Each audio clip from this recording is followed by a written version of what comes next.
Ito po ako sa gitna ng bukid, nagabantay ng itik at nagpapilapil po ako ng bukid ko para sabay by September sasakayin ko na ali. Aling akong palay. Makabawi-bawi naman ako. Inayos ko po yung mga pilapil para makapigil po ng tubig. Ayan po ako sa gitna ng bukid. Maya-maya po sa servisyo naman ako sa konsyal, bilang isang konsyal. Gapan ako bilang kay konsyal, bilang ano tungkulin ko gampanan ko. Ayan po yung itik ko sa gitna ng bukid.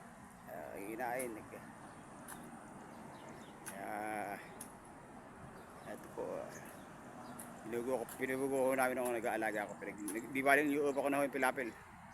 Para okay yung mga pilapil para sa pastulan ng itik at saka yung pagsasaka.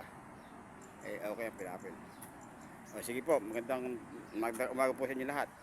Ito pong vlog ko na ito sana po hindi pong takilikin. Ilagay po, i-follow niyo po ako. Marami po salamat at God bless po sa ating lahat.